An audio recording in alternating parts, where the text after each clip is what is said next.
All right, that's that side of the markets. Move on to market watcher Steve Cortes is with us this morning. What do you think, Steve? Well, you know, no, wait a minute. Dow 20,000 today. Right. What do you mean, right? Tuesday for 20. You know what? Listen, Yeah. I'll tell you what. There's palpable optimism out there in the world, in the economy. I think it's directly attributable to Donald Trump. And if he keeps naming people like these two Texans who he named this morning, like Rex Tillerson and Rick Perry, keeps naming them to leadership positions, and this economy is going to take off, and 20,000 will not just be attainable. I think before very long, we'll be looking at that in the rearview mirror behind us. I do. Really? Okay, full-fledged bull. That's where Steve Cortes is. You're a Trump guy, bullish, bullish, bullish. Yes, sir. Okay, you manage money, I believe. Yes. Certainly invested.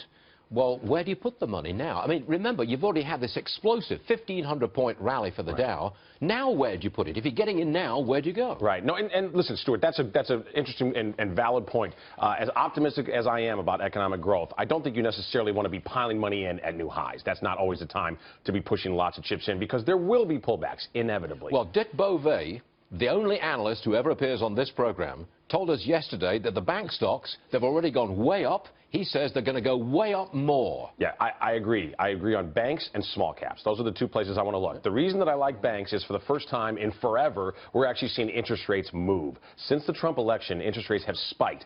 That's a good thing right now. That's not always a good thing historically. So but that right makes now, banks a special case. Correct. Get rid of Dodd-Frank, rates go up, less regulation, banks look great. And also, even though banks have done very well lately, they're still nowhere near where they were pre-crisis back in 2007. So I still think there's a lot of upside there. The other place I look is small caps. Small cap stocks have been outperforming big time. If you look at the Russell 2000, for instance, versus the S&P 500. The reason for that, I believe, is that Trump is going to be wonderful at last for Main Street. He's not necessarily going to cater to the multinational globalist scene. Instead, he's going to take care of Main Street growth. That's a nice chart. Can you see that one? That's a chart and a half. Right. Wish I'd have seen that one a year ago. That's right. Now, look, how do you feel about Donald Trump puts out a tweet, just a simple tweet.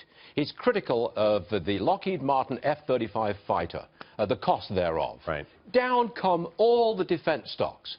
How do you feel about a president-elect who can move the entire industry sector with one tweet? Sure. Well, Stuart, I wouldn't like it, obviously, if I owned Lockheed Martin. By the way, I think defense stocks are going to do fine under this president, because I do think we're going to spend and build our military quite substantially. But here's the thing, the more important point is what he's telling the taxpayer is, I have your back.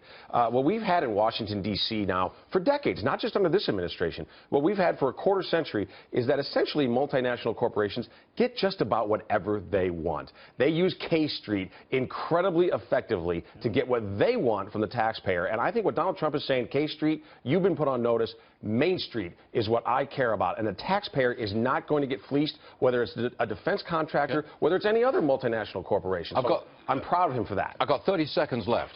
Do you think we'll ever get, no, not ever get, but in the first half of next year, you know what's coming, are we getting to 22,000?